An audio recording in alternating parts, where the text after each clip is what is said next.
Jetty के करीब आते ही लॉन्च पर से रस्सियां उछाल दी गईं। लॉन्च के पहलू में मोटर कारों के पुराने टायर लटके हुए थे ताकि जेटी के साथ लगने से लॉन्च को झटका न लगे। लॉन्च जेटी के साथ जाकर लग गई थी। उसके साथ ढलानी तख्ता लगा दिया गया और मछलियों से भरे हुए बोरे नीचे खिसकाए जाने लगे। मैं और सोनिया अर्शे पर एक तरफ जंगली के पास चुपचाप खड़े ये सब कुछ दिख रहे थे। मुखिया हमारे करीब आया और अपने साथ चलने को कहा। मुझे यूं महसूस हुआ जैसे मैं किसी बहुत बड़े पिंजरे में उतरने वाला हूं। सोनिया मेरे साथ साथ थी। लॉन्च पर दूसरी तरफ एक सीढ़ी भी लगा दी गई थी। हम उस सीढ़ी पर से उतरकर जेटी पर आ गए। वहां वाकई मछली मंडी का शोर और हंगामा बपा था। मजदूर तेलुगु, तमिल और हैदराबादी उर्दू में भी बातें कर रहे थे। इससे तस्दीक हो गई थी कि ये दक्कन का इलाका ही है। जेटी के पीछे इमली के एक घने दरख्त के नीचे 2-4 कमरे बने थे, जिनके बाहर एक मेज और चंद एक मूंढे रखे थे। एक रंगीन पायों वाली चारपाई भी बिछी थी, जिसके एक पाल के साथ उगालदान भी रखा था। ढलानी छत वाले कमरों के आगे एक छोटा सा बरामदा था जो खाली पड़ा था। पहलू में दरख्त के नीचे एक गाय बंधी जुगाली कर रही थी। एक झोंपड़े में पीछे से हल्का हल्का धुआं उठ रहा था।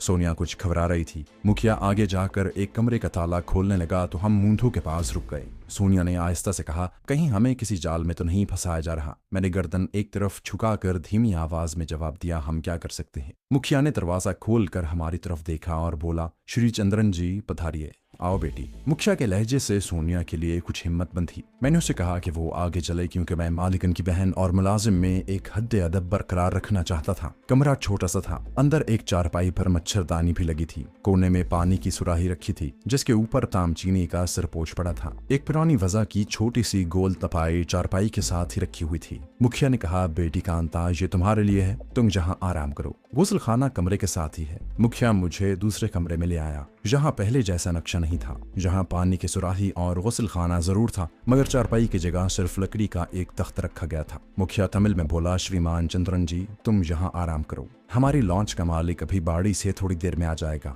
मैं तुम्हें उससे मिलाऊंगा, वो तुम्हारी मदद करेगा। सिक्योरिटी चीफ की यहूदी बीवी और मेरी देरीना करम फरमा मैडम के दिए हुए $20 के 2 नोट अभी तक मुड़ी तुड़ी हालत में मेरी जेब में थे। मैंने $10 का नोट जेब से निकाल कर खोला और मुखिया की तरफ बढ़ाकर कहा, ये कांता जी की रकम है, हमारे कपड़े फट गए हैं, आप उनके लिए कोई सूती साड़ी और मेरे लिए भी एक धोती बाजार से मंगवा दें तो बड़ी कृपा होगी। मुखिया ने डॉलर को गौर से देखा और बोला, ये तो भारतीय नोट नहीं है। मैंने कहा, हमारी मालिकन का पौंडीचेरी में बड़ा कारोबार है, ये अमरीकी नोट है और इसके इवज आपको भारतीय 150-200 रुपए मिल जाएंगे। वो नोट जेब में रखते हुए बोला, तुम नहा धो लो, मैं तुम्हारे लिए खाना भी लाता हूँ। वो चला गया तो सोनिया के कमरे में जाने की बजाय वहीं अपने कमरे में ही गुस्ल खाने में आ गया। नहाने के बाद मैंने वही पुरानी फटी हुई धोती और सलूका पहन लिया। पाँव से नंगा ही था क्योंकि मेरी चप्पल समंदर में न जाने कहाँ गिर गई थी। फिर मैं सोनिया के कमरे में आ गया। मैंने उसे आहिस्ता से आवाज दी। सोनिया ने कहा, अंदर आ जाओ। वो गुस्ल करने के बाद अपने गीले बालों में कंघी की तरह उंगलियां चला रही थी। उसने भी वही कपड़े पहन रखे थे। पतलून घुटने से फटी हुई थी।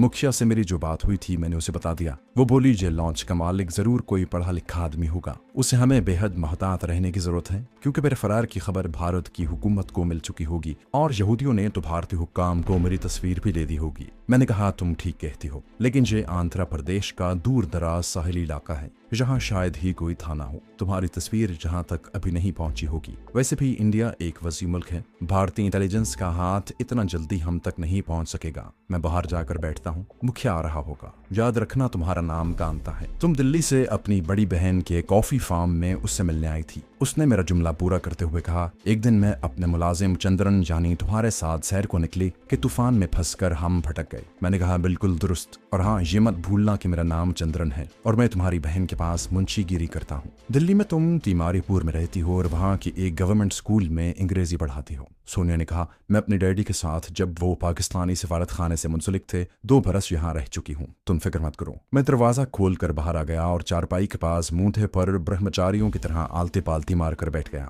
जेटी की तरफ से 2 आदमी मुझे अपनी तरफ आते दिखाई दिए। उनमें एक तो मुखिया था और दूसरा एक दुबला पतला नाटे कद का आदमी था जिसकी आंखों पर नजर का चश्मा लगा था, हाथ में छड़ी थी। उसने पतलून कमीज पहन रखी थी। करीब आया तो देखा कि उसकी कनपट्टियों पर से छोटे छोटे घुंघराले बाल सफेद हो रहे थे। मैं समझ गया कि यही मुखिया की लॉन्च का मालिक है। मैंने जल्दी से उठकर उसे प्रणाम किया। उसने छड़ी के इशारे से मुझे बैठने को कहा। मुखिया हाथ बांधे उसके पीछे पीछे था। लॉन्च का मालिक चारपाई पर बैठ गया। मुखिया खड़ा रहा। लॉन्च के मालिक का रंग उस इलाके के लोगों की तरह गहरा सांवला बल्कि काला ही था। ऐनक के पीछे आंखें बेचैन सी हो रही थी। उसने जेब से मेरा दिया हुआ $10 का नोट निकाल कर मेरे सामने रख दिया और बोला, ये नोट तुमने दिया था? मैंने तमिल में कहा, जी महाराज। मुखिया ने हाथ बांधकर अर्ज की कि मैं तेलुगु नहीं जानता, तमिल बोलता हूँ। वो आदमी मुझे मुसलसल घूर रहा था। बोला, तुम पौंडीचेरी से अपनी मालिकन की बहन के साथ कश्ती में बैठकर समंदर में निकले थे। मुखिया ने मेरे बारे में उसे सब कुछ बता दिया था। मैंने कहा, जी महाराज। बोला, ये नोट तुमने कहाँ से लिया है? ये $10 का नोट है। उसने मुझे घूरते हुए पूछा।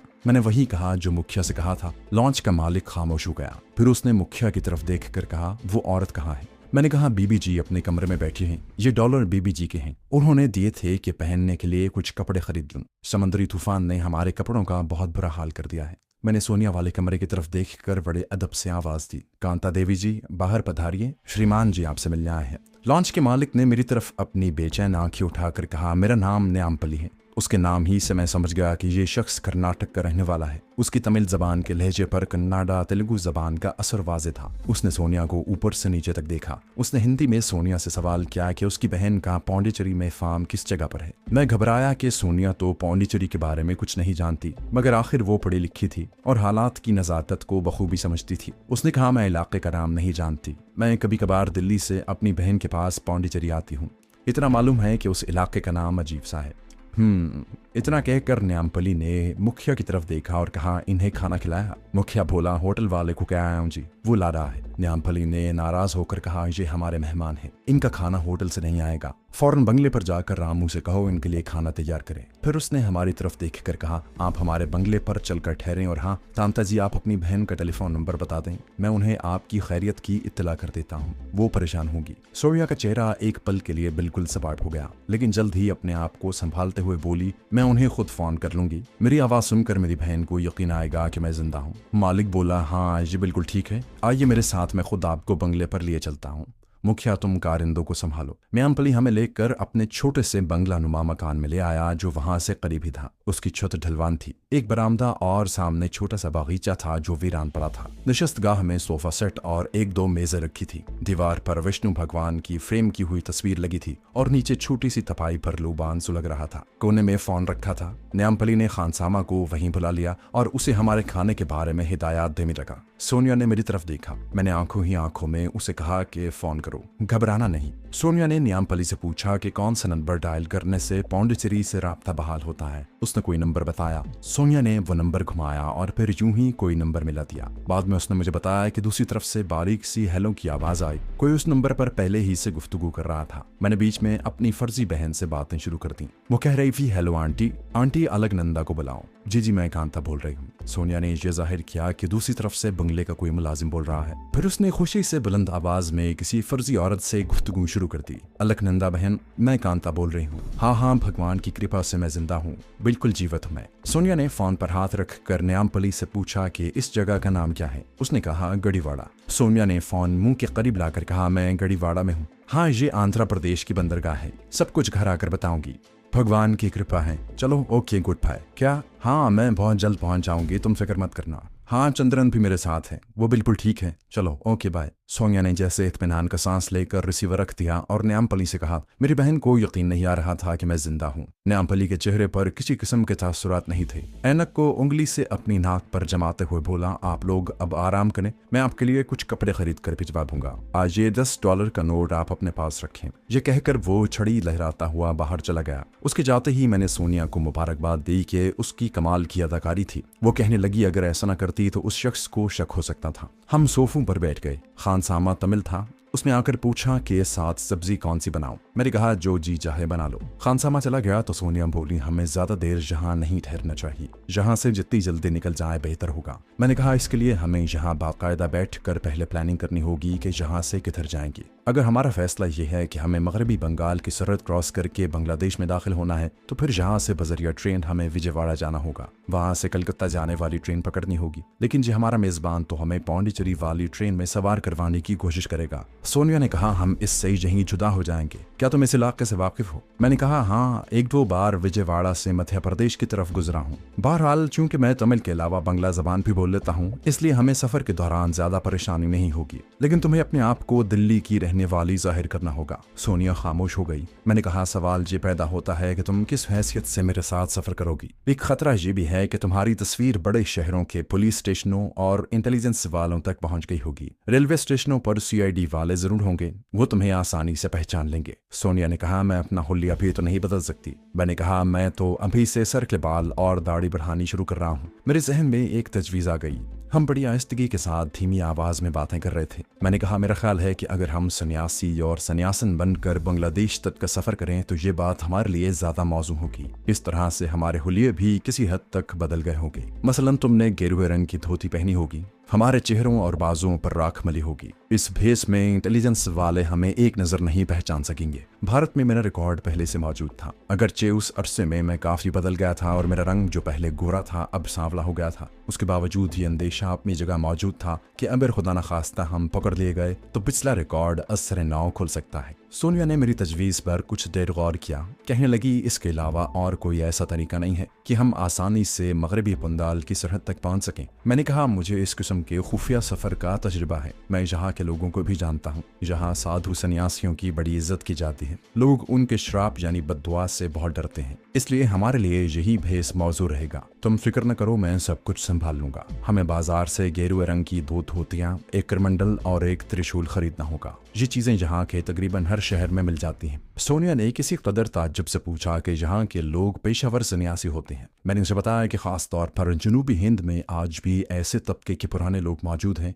जो 7 साल की उम्र के बाद आज खुद घर बार छोड़कर सन्यासी बन जाते हैं। वो करमंडल त्रिशूल खरीदने के बाद गेरुए कपड़े पहनकर जंगल की तरफ निकल जाते हैं। ये उनके मजहब के कर्मकांड का एक हिस्सा है। शुमाली हिंद में इस किस्म की रस्में अब खत्म हो गई हैं, लेकिन जनूबी हिंद में चूंकि विष्णु और जैन धर्म का बड़ा चर्चा है, इसलिए जहां बूढ़े लोग अब भी एक खास उम्र तक पहुंचने के बाद घरेलू आसाइशें छोड़कर जंगलों की तरफ निकल जाते हैं। क्या कि इस मजहबी रुझान की वजह से यहाँ के बाजारों में करमंडल और सन्यासी के कपड़े और दूसरे लवाजमात मिल जाते हैं। सोनिया मेरी इस तजवीज़ पर राजी हो गई। हमारे पास सिर्फ $20 थे। ये सन्यासी बहरूप के मुख्तसर लवाजमात खरीदने के लिए काफ़ी थे। मैंने सोनिया से कहा कि एक बार हमने सन्यासी और सन्यासन का रूप धार लिया तो उसके फौरन बाद हमें खाने पीने की कोई फिक्र नहीं होगी। लोग अपने आप हमारे पास मिठाइयाँ और फल लेकर आएंगे और हमें अपने घर ले जाने की ज़बरदस्त ख्वाहिश का इजहार करेंगे। जब ये फैसला हो गया कि हम विजयवाड़ा से मगरबी बंगाल की सरहद तक के लिए अपना सफ़र एक सन्यासी और सन्यासन के रूप में करेंगे तो मैंने सोनिया को ताकीद की कि वो रास्ते में बहुत ही कम किसी से बात करें। हम बातें कर रहे थे कि मुखिया हमारे लिए कपड़े लेकर आ गया।